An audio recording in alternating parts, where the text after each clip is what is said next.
Call to order regular council meeting for the corporation of the township of Brunel, Lindhoek and Raglan, the sixth day of March, 2024, approximately 7:04 p.m. I will do roll call. Councillor Banks. Here. Councillor Kelfeld. Here. Councillor Quad. Present. So the next order on our agenda is the land acknowledgement. As we gather this evening, I would like to acknowledge on behalf of this council and our community that we are meeting on the traditional territory of the Algonquin people. We would like to thank the Algonquin people and express our respect and support for their rich history. We are extremely grateful for their many and continued displays of friendship. We also thank all the generations of people who have taken care of this land for thousands of years. The adoption of the agenda.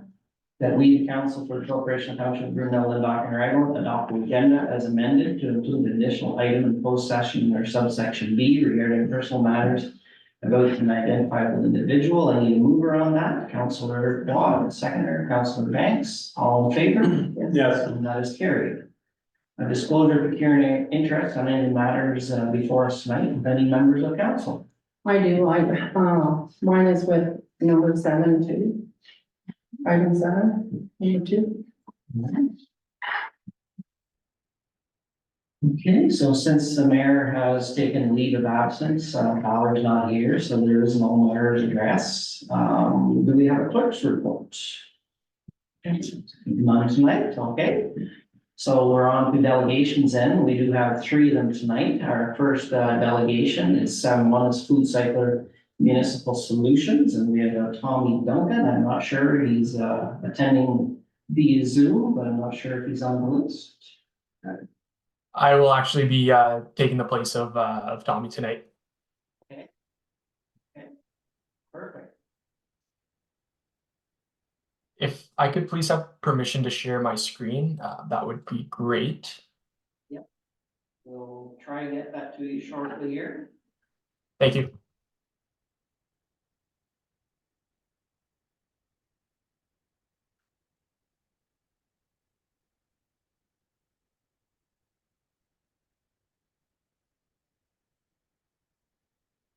Okay, that should be working now.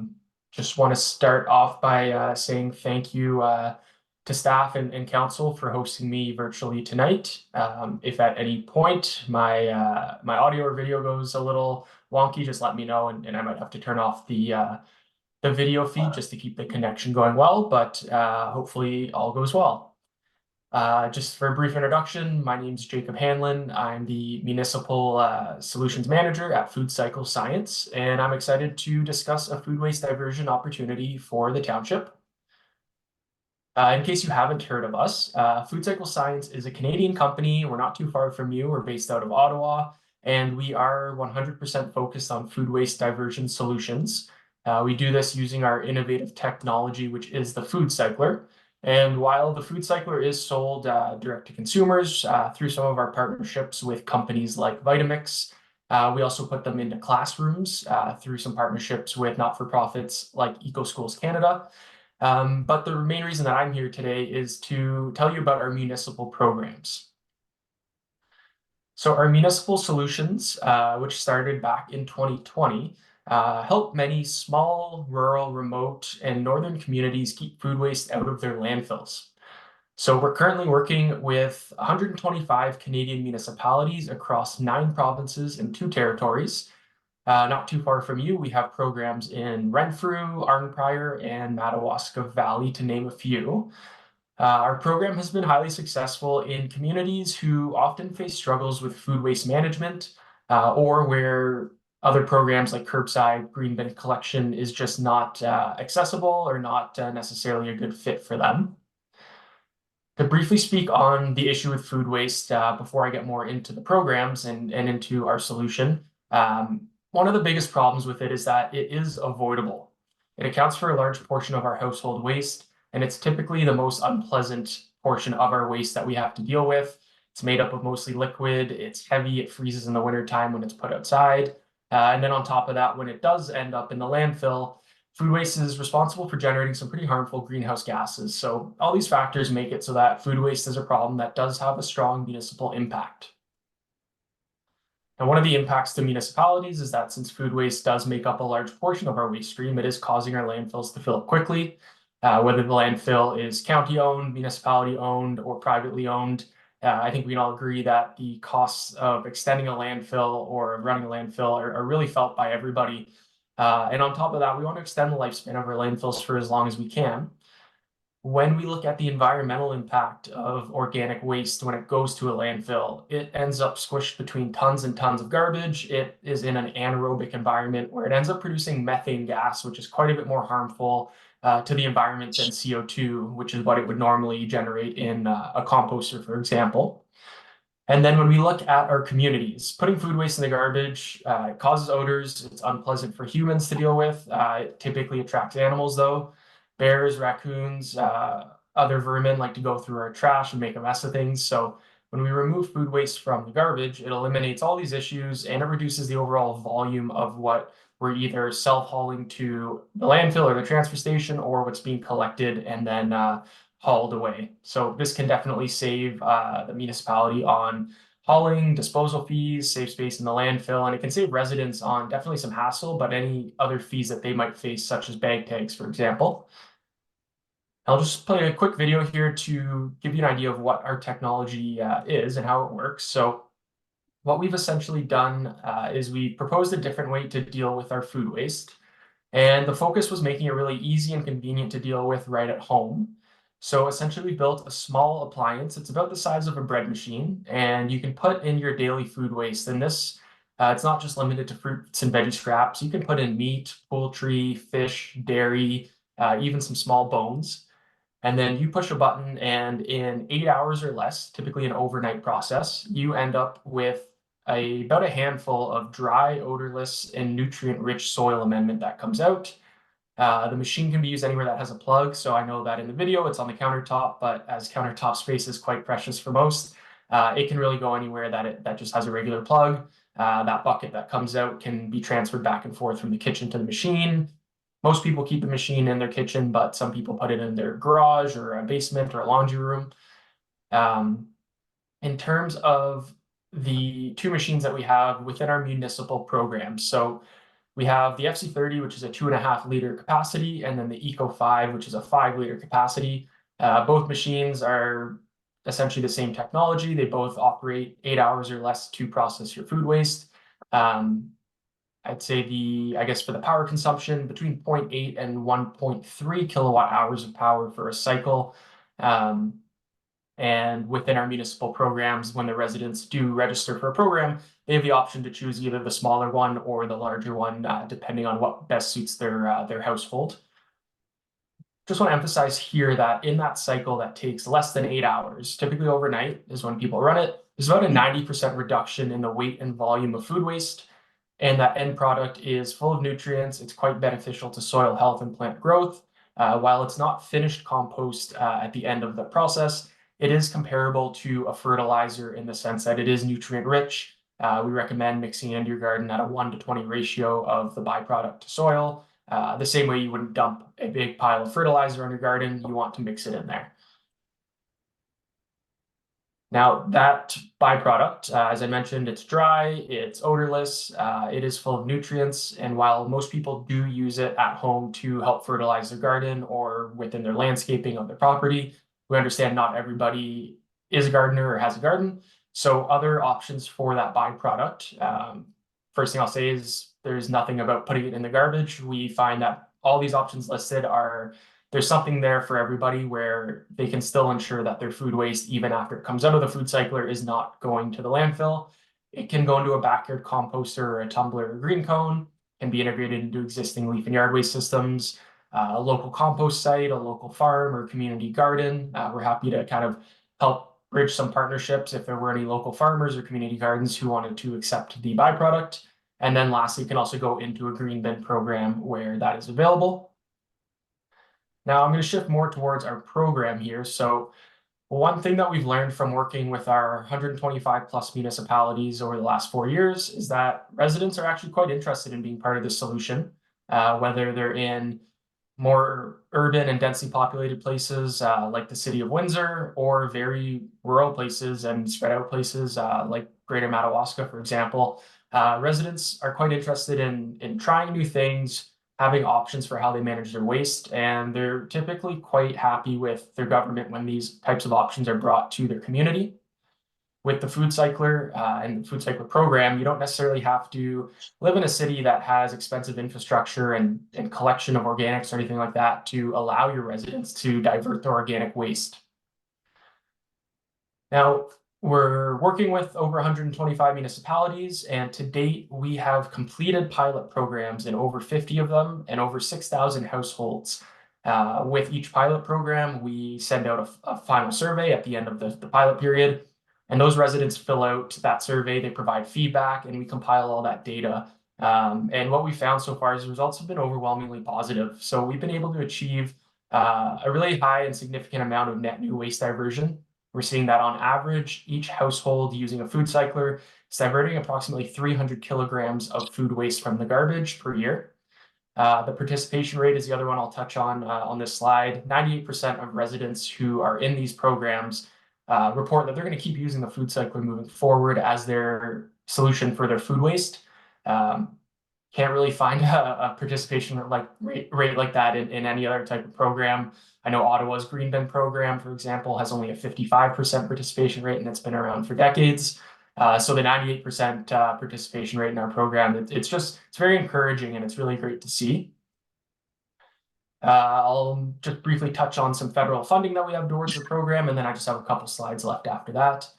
Essentially, we have been selected as a finalist in Impact Canada's Food Waste Reduction Challenge.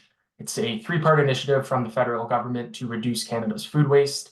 We've already been awarded grant funding for this challenge, and we're waiting to hear back about the final round of grant funding. But essentially, that prize funding that we've already been awarded, it's already been being implemented into these municipal programs.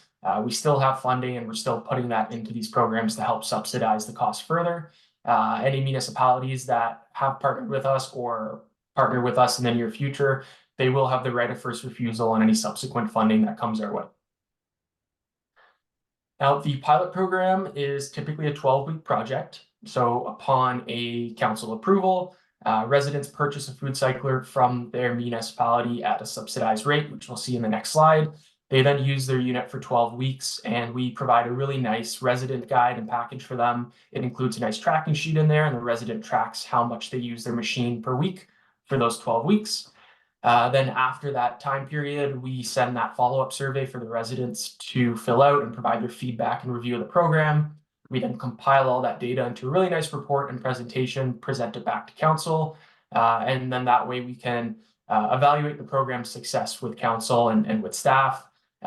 This data can then be used to support future waste management decision-making or to accompany a recommendation or a grant application to expand the program further. The data collection, the reporting, all of that, it's part of the program. We'll get to the cost of the program in the next slide and second last slide there coming up. Yeah, just keep in mind that our team managing the program, our team, doing customer support, all that kind of stuff, that's just integrated right into the cost of the program. So to look at the breakdown here, so the funded pilots work on this subsidy model. We have the retail price there at the top on if you found the machine on Amazon or on the Vitamix website, for example. We then have our municipal discount, which is coming from our company, and then we have that federal funding from Impact Canada below that. Between those two discounts, the price of the machines are reduced by 50%. And then we ask that the municipality subsidizes by $100 per household, leaving the resident cost there at the bottom. So if a resident wanted the smaller machine, it would be $150. If they wanted the larger machine, it would be $300. The resident chooses which machine is most suitable for them, and regardless of which one they choose, that municipal cost of $100 per household is steady. And then after that 12-week period, the resident gets to fill out their final survey, and they keep their Food Cycler for good after that. These are some pilot size recommendations before I wrap up. For a township of your size, we'd recommend the 50 household program. That's the minimum program that we go with for the size. And we find that even in some very small communities, there's really no issue in finding 50 residents who are interested. we have a whole marketing and promotion plan that our team helps to implement into communities. So if there's ever any worry about there not being enough interest, we have a tried and true plan for promoting the program upon an approval. And then essentially with that 50 households, the municipal investment would be $5,000 plus shipping and HST. And that's a one-time cost for 7 to 10 years of food waste diversion from those households. Our warehouse is just over in Prescott, so shipping wouldn't be anything substantial either. But just wanted to kind of lay out that overall municipal investment on this slide here. And then lastly, I'm not going to go through all these points just for the sake of time, but here are some reasons that may resonate with you as to why you should consider piloting the program with us. I guess overall is kind of a summary. It's an opportunity to implement a technology-based solution into your community and give your residents the opportunity to divert the food waste from their garbage, from the landfill, and for many to create their own beneficial fertilizer alternative to go right into their gardens after that. You'll see waste savings through the reduced tonnage. But overall, if you don't have a copy of my PowerPoint, I'll send one over just so that you have all these points and can go through them.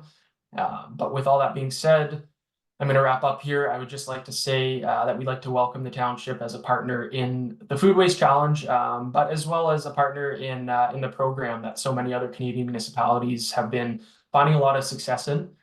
Today, I'm just going to ask that you kindly receive the presentation as information. If there is any interest in partnering with us, I'd be happy to be referred to a staff member to work together to bring a report and a recommendation back to council. Also happy to connect you with some of the staff members in your neighboring communities who are running the programs right now if you had questions for them or wanted to chat about their experience.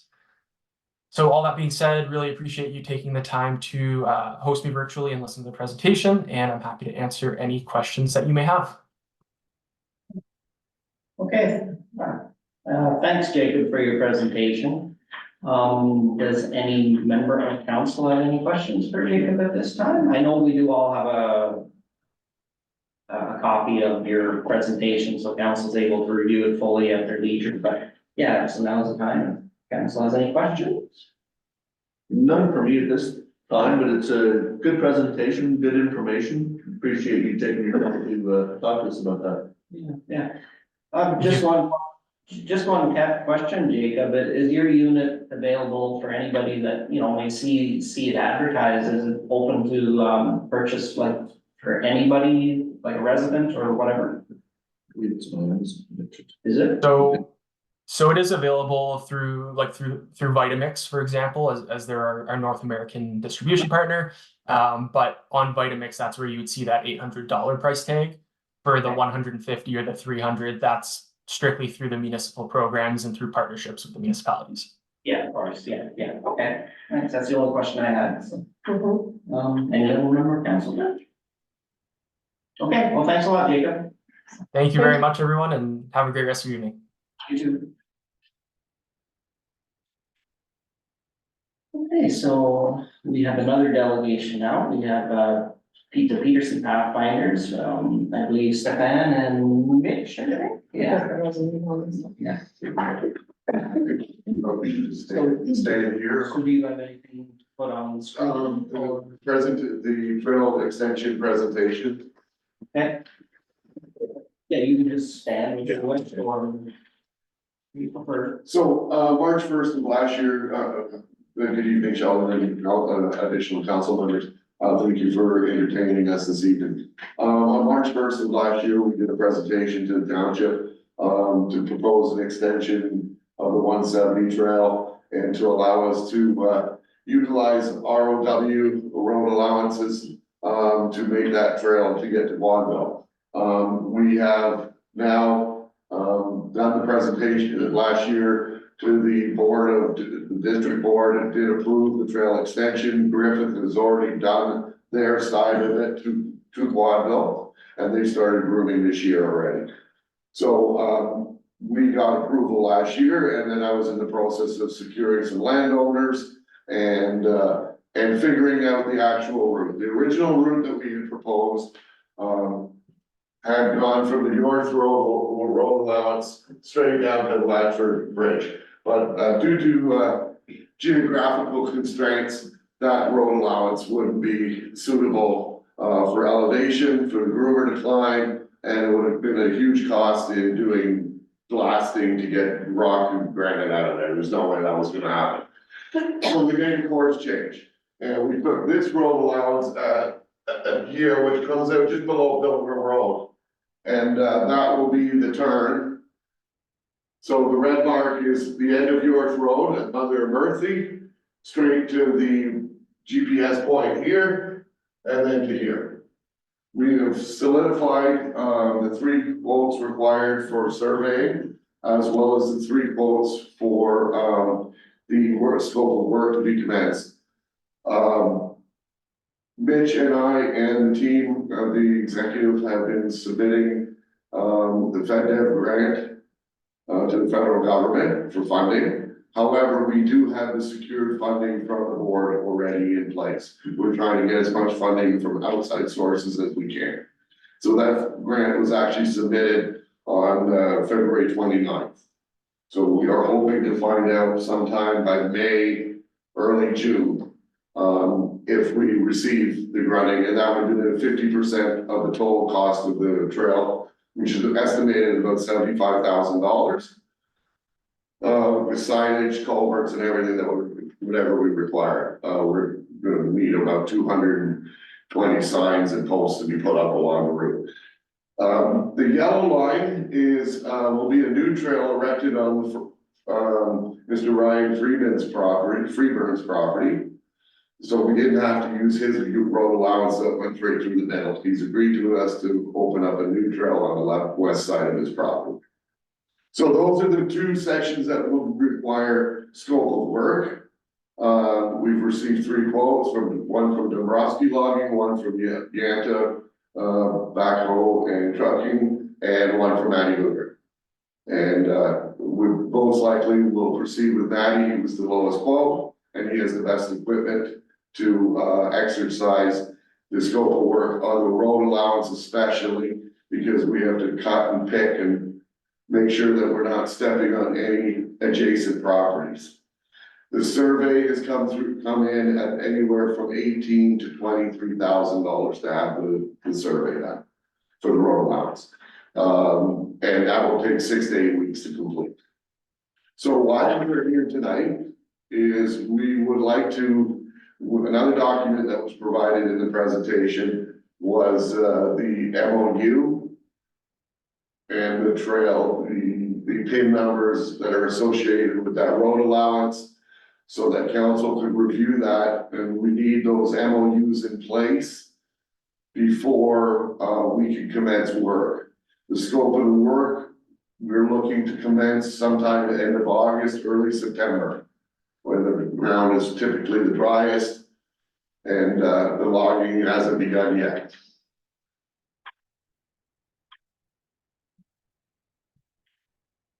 You have another attachment?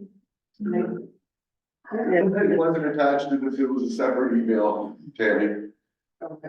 Okay, if not, let me know, I'll send it back out, it's already pre-filled out, so it has all the information. What we're requesting is that council, because it's a standardized, OFSC MOU, there is a termination clause in there under clause 9, for 60-day notice termination. But because we are putting X amount of dollars into this, we would really like to get a 5-year signed agreement with the township with a 5-year renewal.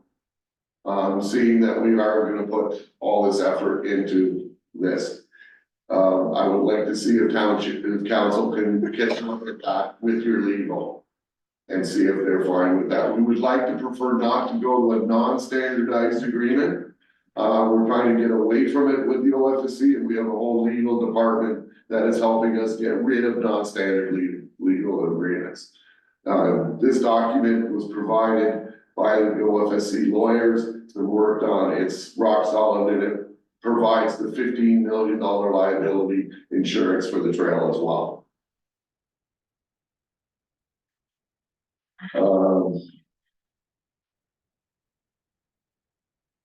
We also provided a support letter from MV Township about the economic, impact that snowmobiling brings to our community.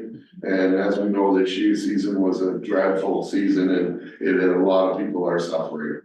Because of this, especially small restaurants and so forth, and it's bad enough with the inflation, but we're experiencing in the economy that we had to have this happen as well. So that's where we're at. We need to sort of get some decisions, and I would like to get, if it would be from council, permission letter to execute the work with the signed MOU. So that if I have any issues with adjacent landowners, when the surveying company's going through surveying, that they don't have any problems, because it is BLR land.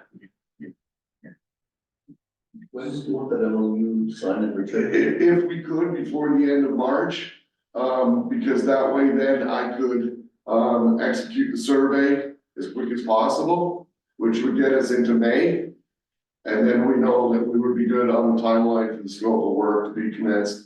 Signage can start be putting up along Palmer Road and Goody Road, once we establish exactly the final route and crossovers on the road. Most of the distance along Palmer Road is gonna be on the north side of the road allowance there, and on Goody, most of it will be on the east side of Goody Road coming down. So it's a Pilgrim Road, Right. yeah. Yeah. And then Glenn Gulick and Grant have granted us an MOU signing agreement to utilize the property behind Iris's store as the turnaround point. Yeah, so because Griffith isn't coming into town, I don't wanna come to Brewer into town because it's gonna wreck the roads.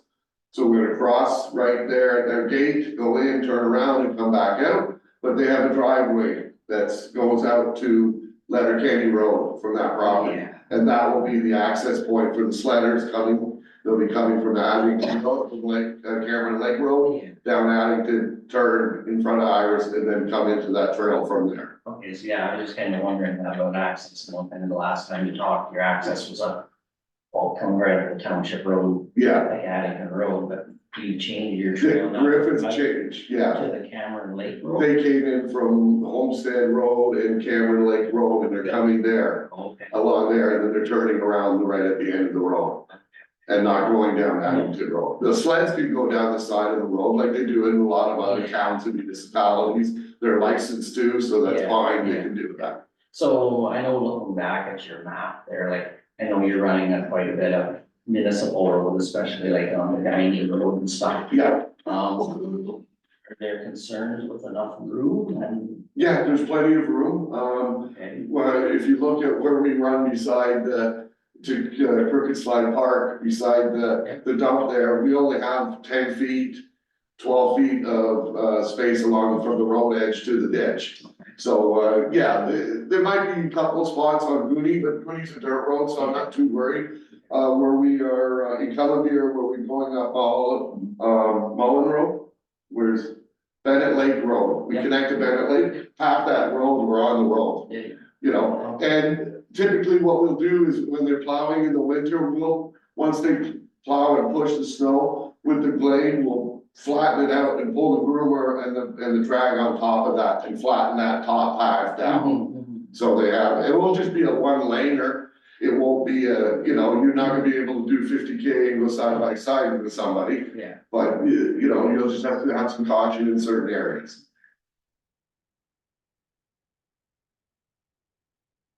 Yeah, the first purple section is up along Jewelville and then going through Ryan's. We're not gonna come out at the existing gate on Ryan's property on York Road. We're gonna turn, so this way we'll be down where the hairpin is down at the bottom of the hill. And then coming and then turning onto York Road from there. any other questions? Any questions? Yeah. Sounds good. I may just add a few details. So some things to consider. So I know on one of the proposals, they were discussing the use, what would happen to the timber on the right of way. Yeah. So we have to address that issue. We have made provisions for gates for allowance. And so I'm assuming that it's the expectation this will be gated in the off season. So we certainly made provisions for doing that. Yeah. I'm just trying to get into the detail that we need to think about. No, and I just wanna go back to the gating, Yeah. because Sheldon, if the town council signs an MOU with us, then it's not a general public access trail. Yeah, It's utilized for snowmobile access only from December first to April, the end of April. yeah. And that's when the gates go up, so this way we won't have the ATVers going. Yeah. Now, Matty's proposal for the wood and the logs, we're not to haul them out, he's gonna place them on the crown land. On the 100 acres of crown that's right here, along the side. They cut logs. So there'll be 8 to 10 foot logs, Right. and he'll stack them there from the trees that we cut. Oh, Okay, because if it's on ground, he's allowed to do that, from what I've been told. Now, if anybody wants the wood, that's fine, but we didn't get a quote to haul it out. yeah, yeah. That would be extra on Matty's quote. Now, I'm sure it wouldn't be a lot, it would probably be a couple of tandem loads. Maybe 2 or 3 trucks, but, you know, I would have to see it at that point. Yeah, you'd have to see what's actually. Exactly. Why- Craft wood and, you know, what it's worth, it might not be worth it.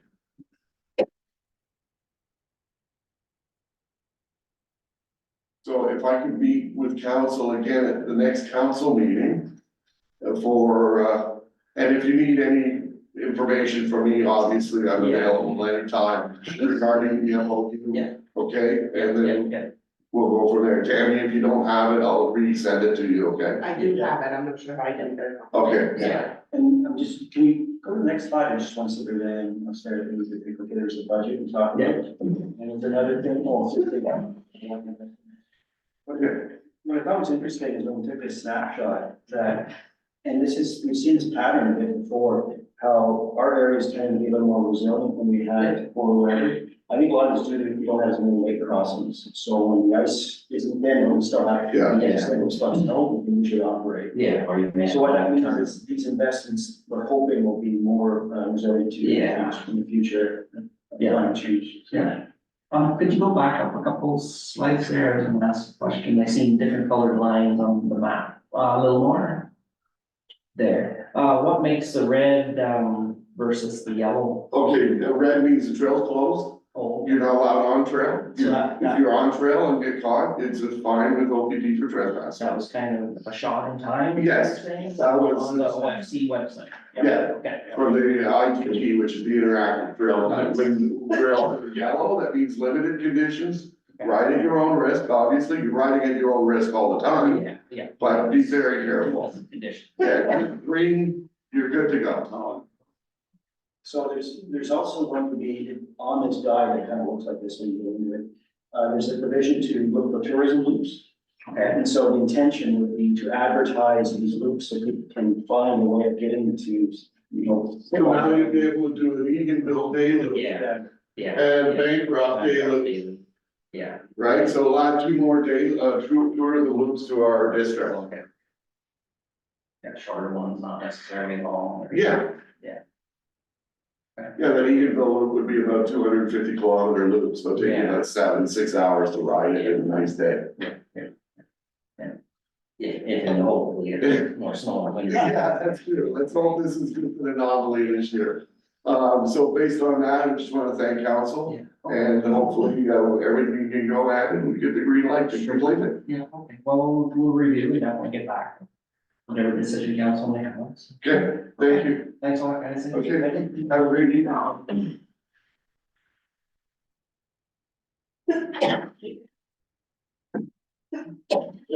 Yeah, well, Yeah, we don't have, Thank- we don't have a copy of the MOU. Oh, I do, Yeah. and I will add it to the agenda, so when you look back on the agenda, it will be. I kinda looked for that thing, didn't see it, but. Absolutely. I will get it out of. Yeah, thank you. Yeah.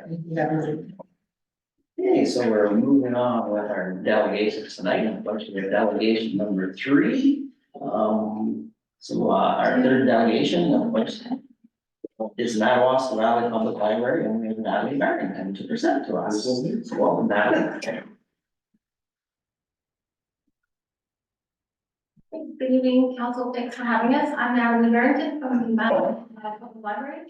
And I'm here tonight with members of our board, Mary Conley, Hannah Jamalga, and Bill Wool, our chair, I believe is on Zoom. So we're here to present our 2023 statistics and to talk about our 2024 budget.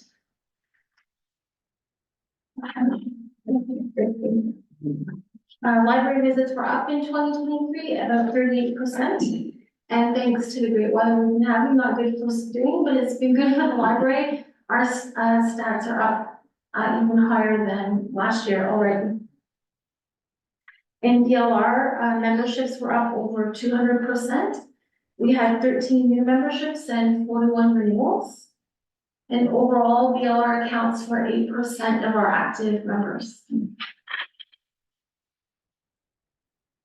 We significantly increased programming in 2023.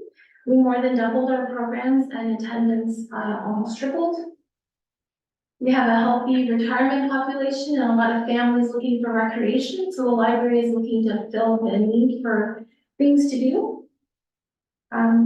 We've added some new services this year. For example, we have a Service Canada pop-up every few months, and that saves people from going to Bancroft, Pembroke, or Ottawa for things like passport renewal.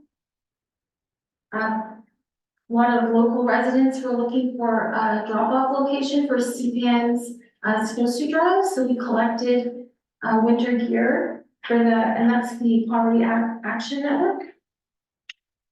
And our employment center in Barry's Bay no longer has a storefront, so now they are having pop-ups at the library at least once a month as well too. And actually, we had a resident from Quadville ask us about starting a walking group. They're new to the area and they wanted to meet people. So now every Friday we have a walking group that meets at the library and we walk around town. And then we have some social time afterwards. And it's been great with the programming we've done in DLR to start having the residents coming to the library in various ways as well. Our tech stats are up as well. There's been an immense increase in patrons using public computers, our printing services, copying and scanning, as well as the library's Wi-Fi. As you know, a lot of our residents don't have devices at home or access to good internet. So these services are really important that the library has. In 2022, the library signed up for the Ontario government's initiative to upgrade high-speed internet for rural and underserved libraries. And in January, that internet was installed and it's doubled our speeds. So now our public Wi-Fi is 50 megabytes download and 50 upload, which is quite a bit more than we had before. And we're hoping that by the library participating in this initiative, it will help bring better internet to the community overall.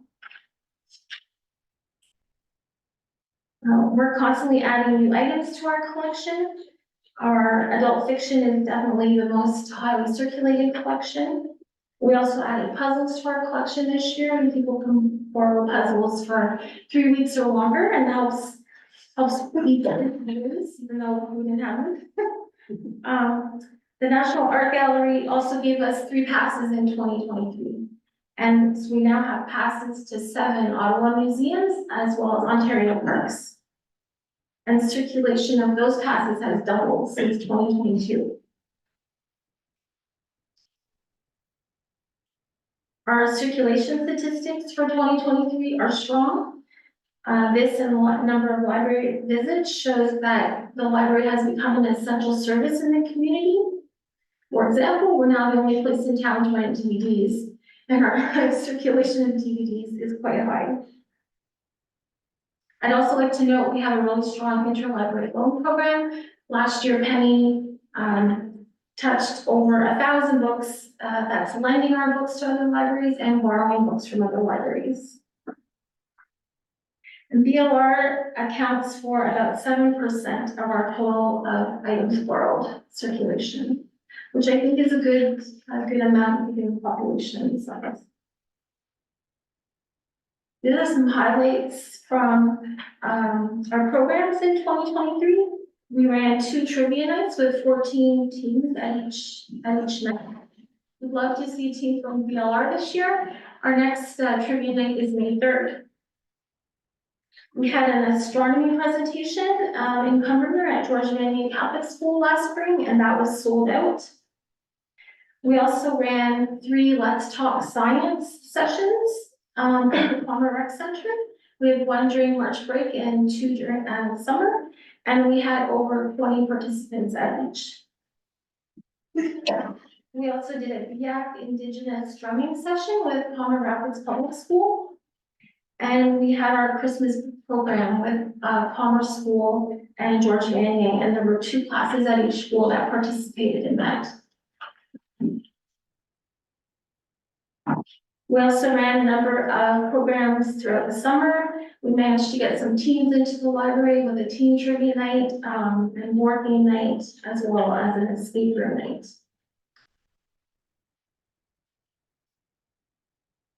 All of these stats are thanks to the great staff that we had. We had 2 new staff members last year, and we had several volunteers, including high school students earning their community hours. And we also had a co-op student. One of my goals in 2023 was to make more community connections. So as you can see from the slide, we worked with a lot of community groups in 2023. We did a Mother's Day tea party with Toy Bus. We did pen pals with the local nursing home. Tried to connect with schools as much as possible. We collected toys for the CRC's toy drive. I talked about the winter gear we collected for the Poverty Action Network. We did an Indigenous session for a local Catholic women's group. And we hope in 2024 to keep making those connections and do more in the community. So as you can see, the library is a lot more than just a place to borrow books. We're becoming a community hub, and we're also being active in the community. We also have a number of digital resources that are available through our website, and they're for free, and all you need is your library card. And given our distance from VLR to the library, I've noticed that a lot of patrons are using these resources, such as ebooks. So looking ahead for 2024, we have lots of new programs coming up. We have a coding club for teens. We have a CRA session coming about income tax for seniors, as well as fraud prevention. We have 5 author events planned for spring, as well as our March break and summer programming. We have a mental health workshop for youth happening this spring as well.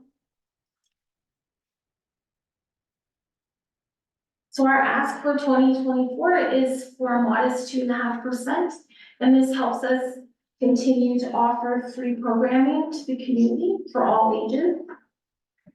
It gives some extra staff time to develop programs and then to deliver them. We're also focusing on some staff development this year with first aid training. And I think our statistics from 2023 show that public library services are more important than ever now in the community. I just have a quick note about fundraising. The library has a lot of restrictions about how we can raise funds. We can't do anything that requires a license from the municipality. So all the big money makers like lotteries and raffles and things like that are out. So we really depend on our trivia nights and our used book sale to raise money for programming to help keep it free for the residents. So thanks for letting us present tonight. Did anyone have any questions about anything? Thanks, Natalie. That excellent presentation. And you have a lot going on there. And I definitely commend you for all the work you're doing. It's great for the community. Any other members of the council? So I'll just add to it with my involvement, it's been quite an eye opener. Yeah. All the good things you guys are doing. Yeah. It's really quite inspiring, honestly. You're doing a great job.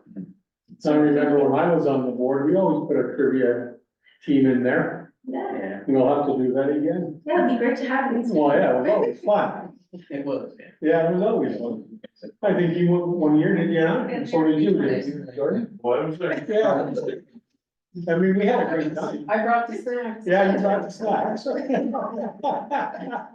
May have to revisit that one. I'm gonna leave you two with, our 2023 statistics.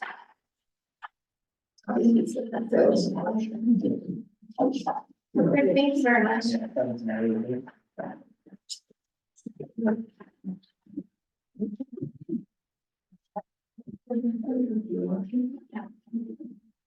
Good night. Okay, thanks. Thank you. Thanks.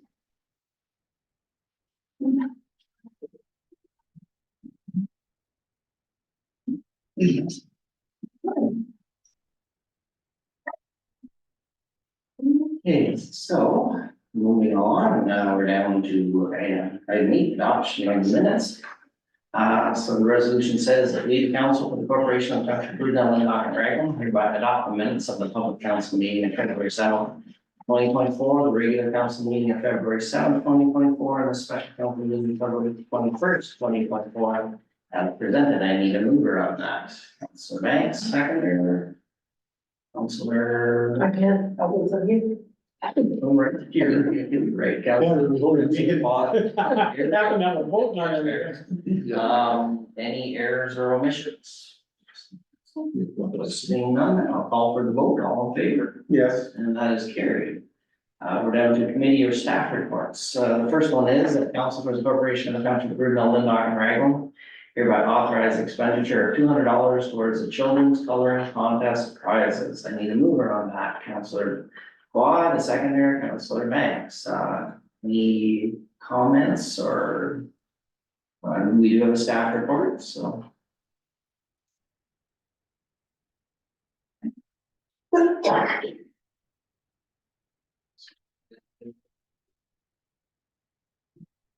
Any comments, staff on the? It looks like it's in the fun of it. Well, that's it. I think we did this last year. too. We did, yes. Yeah, Great, so you know, it's. I remember putting them to these breaks. Council's welcome to come and help and put pancakes, and I'm sure, I would love to see you there as well, if you were available. Yeah, that's, Yeah, I don't mind helping. that's on Saturday, right? Yeah. Right after Good Friday. And it's the first big event for the recreation committee, so. So what date was that again? March 20. March Yeah. 29th? Or, pretty good, so What's it's the- what's the start time? I forget. 9. Eight. So, Yeah. okay. Try and make that. Yeah. So if we wanna help out, who do we contact? Kim. Yeah. Call Kim.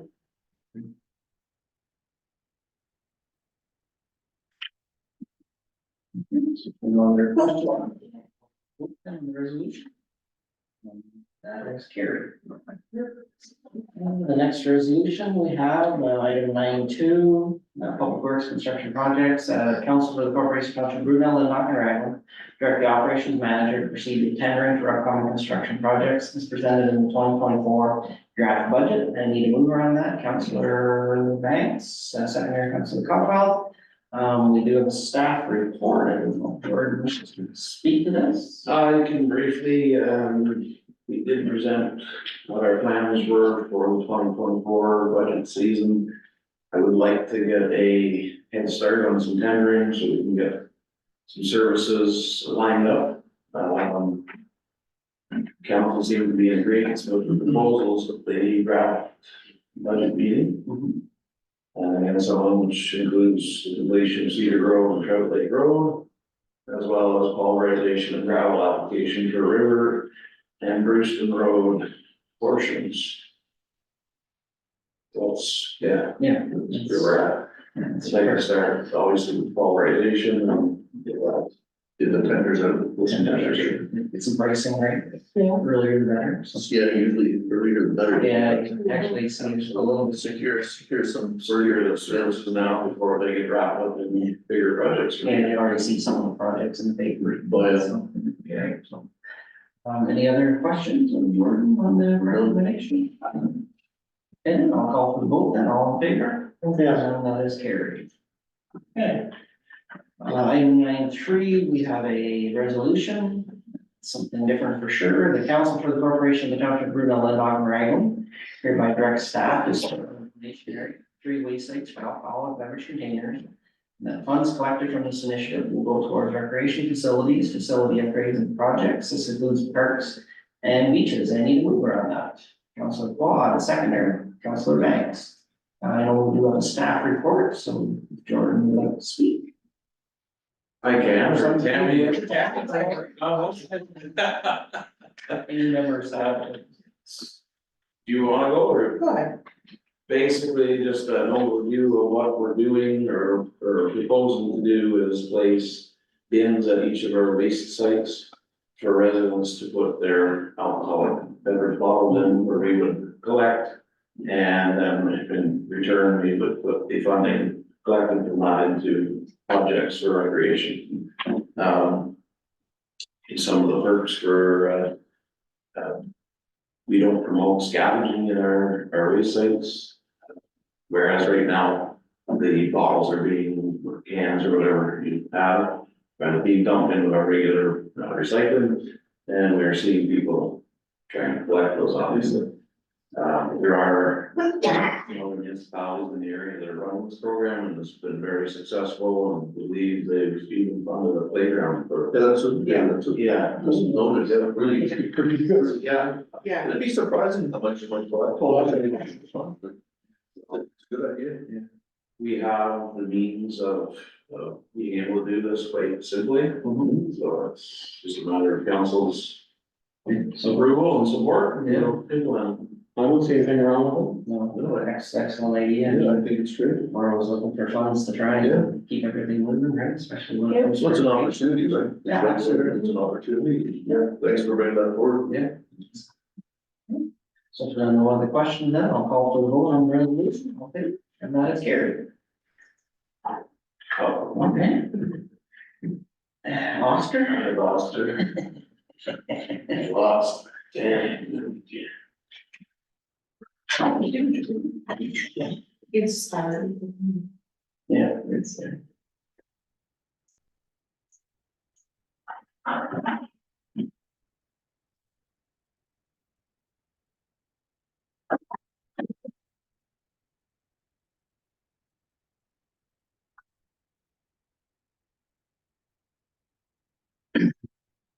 Okay, so the resolution. Lead council for the corporation. In the township of Brunel, Lindau, and Raglan hereby accept the correspondence as circulated. I need a mover on that, Councillor Capel, seconder, Councillor Quad. Any of the correspondence that council may wish to sort out and maybe support at the next meeting? Wouldn't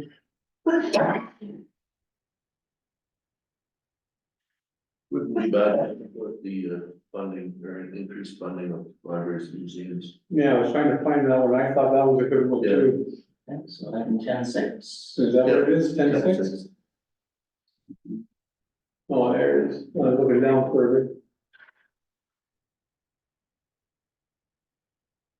So we wish to support that resolution? Yeah, okay. You're gonna forward to the next.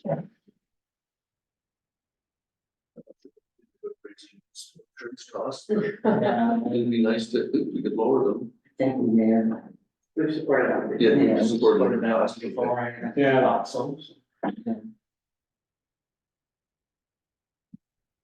not that familiar with the 988 National Suicide and Crisis Hotline. Has anybody looked at that at all?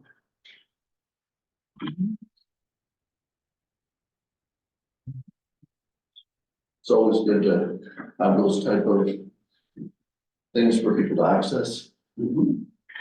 ease of access.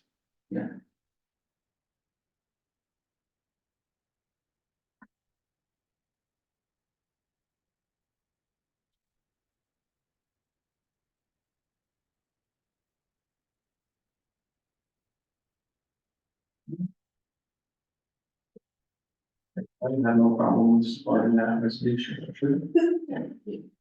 So that resolution, states that 988 information poster will be posted in all its municipal buildings. Mhm.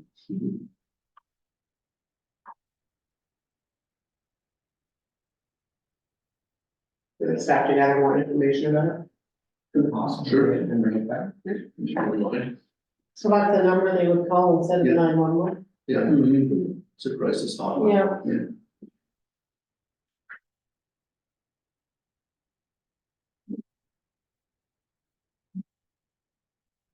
Just helps raise awareness too, get stuff up.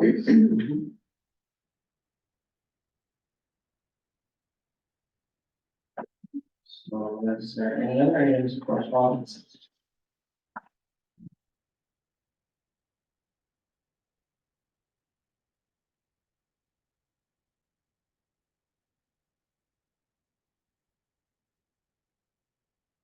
No, for me. That's it for me as well.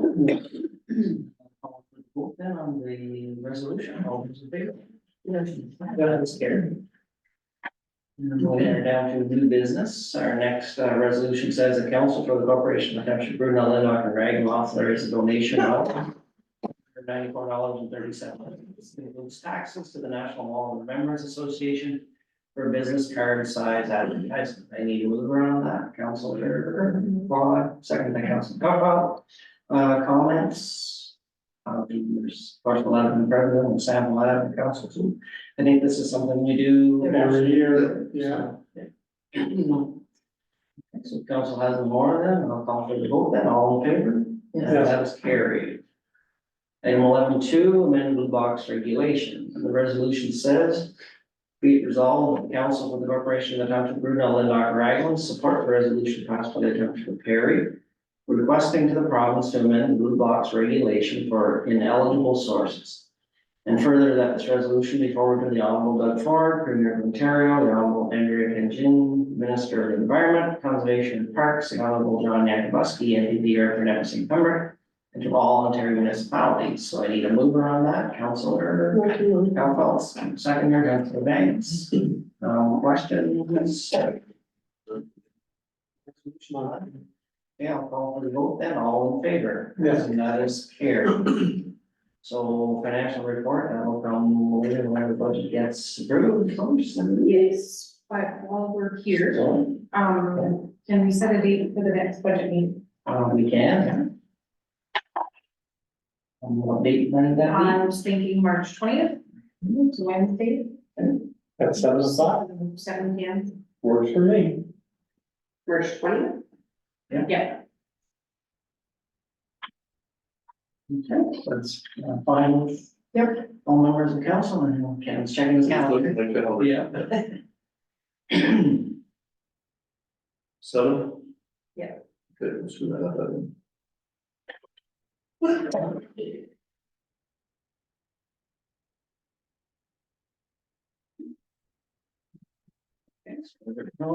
Okay.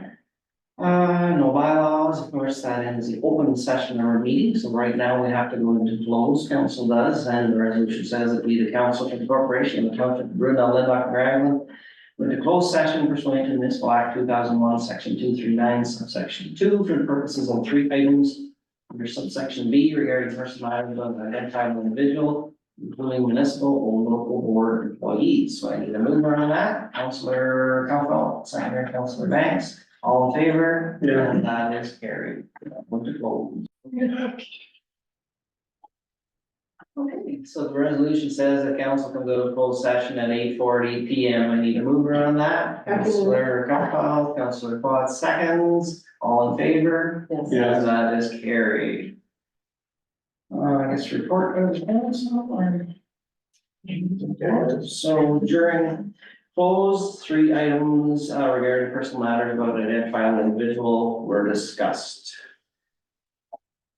Get now down to confirmation bylaw, lead the council for the corporation of Township Brunel and Dr. Ragland hereby adopts bylaw 2024-11, means bylaw confirmed the proceedings, the March 6, 2024 regular meeting of council, having been introduced and read first, second, and third time and finally passed. I need a mover on that. Councilor Banks, seconder, Councilor Quad, all in favor? Yes. And that is carried.